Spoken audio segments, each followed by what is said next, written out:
Hello, in this video I will show you how to add Polygon to MetaMask wallet. Now it's extremely easy process.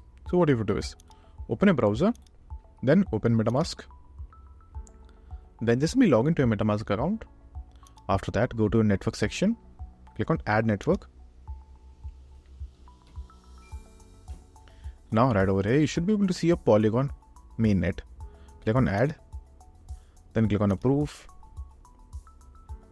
And then just like that, your Polygon will be added. To check, you can click on this network option and right over here you will have your Polygon. Now, in some case, if you're unable to do it, all you will do is just simply go to another website called Chainlist. So just simply search that.